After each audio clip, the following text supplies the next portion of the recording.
ভাঙ্গাড়ির দোকান থেকে কেনা প্লাস্টিকের বোতলে বালু আর সিমেন্টের মিশ্রণ ভরে এভাবেই বোতলের পর বোতল সাজিয়ে ইটের বদলে তৈরি হচ্ছে বোতলের বাড়ি। বিভিন্ন ভাঙ্গাড়ি এলাকার দোকান থেকে আমি বিভিন্ন এলাকা থেকে হাট বাজার থেকে আমি এগুলো বোতল কিনে নিয়েছি, বালু আর সিমেন্ট মিক্স করে বোতল ভরাইছি। বাড়ি করার জন্য উনি দিন রাত 24 ঘন্টা অনেক কষ্ট করছেন। ইউটিউবে ভিডিও দেখে প্লাস্টিকের বোতল দিয়ে বাড়ি নির্মাণ করে তাক লাগিয়ে দিয়েছেন গাইবান্ধার সুন্দরগঞ্জ উপজেলার ছাপরহাটি ইউনিয়নের খানপাড়া গ্রামের অটোচালক আব্দুল হাকিম। শুরুতে প্রতিবেশীরা তাকে পাগল বললেও তারাই এখন নিয়মিত ছবি তুলতে আসেন তার বোতল বাড়িতে। আমি এই বাসা দেখছি ইউটিউবে দেখার পরে ওই মামা আমার আছে, উনি একটা বাসা তৈরি করছে বোতলে। মামাকে বললাম যে মামা আমাকে এরকম একটা, আমাদের গাইবান্ধা জেলায় তো বাড়ি নাই, তা আপনি আমাকে একটা এরকম একটা বাড়ি তৈরি করে দেন। অনেক লোকজন বলছে যে অমুকের ছেলে পাগল হয়েছে, এটা কি বাড়ি বানাইতেছে, বোতলের বাড়ি ভাঙি যাবে। এলাকার মানুষ আসে আমাকে পাগল বলে, হাজির বেটা এটা পাগল হয়ে গেছে।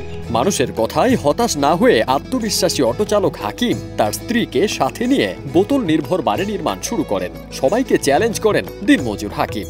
আমি বলছি যে না, আগে বাড়ি করি, আগে মানুষের কথা আমি কাম দেই নাই। আমি বললাম যে অরিজিনালি পাগল হয়নি, এটা চাও ইনশাআল্লাহ খরচ কম হবে। এলাকার লোকেরা বিশ্বাস করে না, বলে পাগল হয়ে গেছে। আমি বললাম যে যদি আমি পাগলে হই তাহলে কাগজ করে দিতাম, তাহলে আমি কেন বোতল ভরাচ্ছি। ইট, বালি, সিমেন্টের চেয়েও অনেক কম খরচে বোতল দিয়ে বাড়ি নির্মাণ করে দিনমজুর হাকিম অবাক করে দিয়েছেন সবাইকে। বোতল নির্ভর এই বাড়ির সুবিধা হলো এটি পরিবেশের ভারসাম্য বুঝে শীতের দিনে উষ্ণ আর গরমের দিনে শীতের অনুভূতি দেয়। একটা ইট 12 টাকা কিনা পরে, গাঁথা মিস্ত্রি সগরে সিমেন্ট সগরে 30-50 টাকা পরে। আমি হিসাব করে দেখি আমার একটা বোতলে 5-60 টাকা খরচ পড়ছে। শীতকালে গরম লাগবে, আবার গরমকালে ঠান্ডা থাকবে বাড়ি, এদিক দিয়ে অনেক সুবিধার আছে।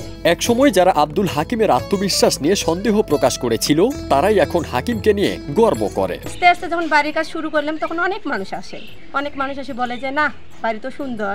পরিবেশে প্লাস্টিকের দূষণ কমাতে কেউ বোতলের বাড়ি নির্মাণ করতে চাইলে অটোচালক হাকিম তাদের সহযোগিতা করতে চান। বোতল হচ্ছে পরিবেশ দূষিত করে, এরকম যদি বোতল দিকে গ্রামে গ্রামে একটি করে বাড়িও হয়, তবু মনে করেন যে বোতলে পরিবেশ ভালো থাকবে। তার মতো যদি আর 2-1 জন ভাই করতে পারে তাকে ইনশাআল্লাহ ওনাকে সাপোর্ট দেবো। ফারদিন সানি, দেশ রূপান্তর।